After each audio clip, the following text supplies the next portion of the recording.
Ordinances and resolutions each have their place and are part of the legal process of local government governance. Ordinances are local laws of a general and permanent nature.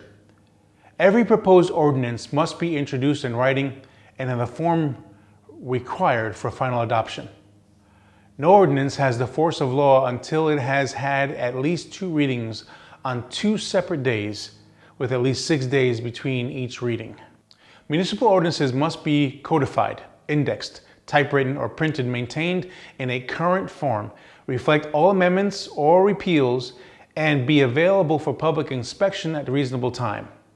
The council must act by ordinance when it 1. Adopts or amends an administrative code, establishes, 2, establishes, alters, or abolishes any municipal department, office, or agency. 3, provides for a fine or other penalty, establishes a rule or regulation in which a fine or another penalty is imposed for a violation. And council may fix fines for penalties for violation of ordinances or regulations not exceeding $500 or imprisonment for up to 30 days. Another reason for ordinance is adopts budgets and levies taxes, except as otherwise provided with respect to the property tax levied by adopting a budget. Authorizes the borrowing of money, sells, leases, or contracts to sell or lease any lands of the municipality, amends or repeals any ordinance described previously. In addition, certain other actions are required to be accomplished by enacting an ordinance. These include annexing a property, setting salaries for council, conducting municipal elections, the determination of when the election will be, if a special election is needed, adopting standard codes, adopting council rules of procedure, adopting procurement ordinances, adopting a comprehensive plan, zoning, and land development and regulations. A resolution is a written motion of council which generally establishes a determination or expression of a policy or a position on an issue. The policy or position is generally considered to have a limited duration because it can be changed at any time by one vote of council, such as a resolution for COVID. In substance, there is no difference between a written resolution and a verbal motion approved by council. Resolutions are often used instead of verbal motions when council wants to put greater emphasis or visibility on an action item. Eric Buds, Deputy Executive Director of the Municipal Association, is quoted in an article saying the following: "Municipal officials should carefully examine the purpose and impact of the action. When enacting a law or adopting a rule with broad applicability, significant impact, and an extended duration, council should use an ordinance and not a resolution." Council can only amend or repeal an ordinance with another ordinance, and it must go through the same process of the original ordinance. A resolution can be repealed by a single vote of council. If you remember, a case in point example, our budget. The current new council of 2022 wanted to amend the budget. And the amendment of that budget is done via ordinance. And so that ordinance now has to go through the process of approval, readings, first readings, second readings, public disclosure.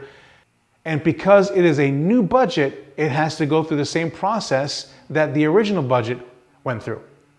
So we need to know what the changes were in the amendment to the budget so that we can understand why the amendment is needed for the ordinance, hence why there's a public hearing for it. The portion of this instruction can be very detailed with multiple trails off topic. So in an effort to give you the basics, we will simplify it by stating that the ordinance has to have 8 major components that make it up. Number 1 is the title. What is this ordinance dealing with? Number 2 is the codification. It must follow a numbering system established by town council. It usually is something like the word ordinance, then the number, and then a sequential number, and then a year, and then a version of that ordinance. Number 3, a legal citing. When needed, legal cite of state law must be present to fortify the right to this new ordinance and or the reason behind it. It doesn't allow town council to pull new laws or new ordinances out of the hat. They have to abide by the governing law that's above them, the reporting law that's above them, which in this case is the county as well as the state. So number 4, who?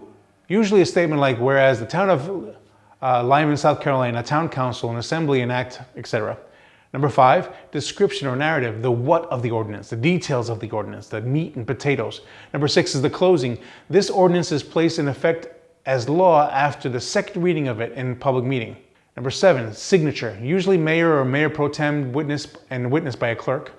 And number 8, dates, usually a block detailing dates of first reading, public reading, and second reading.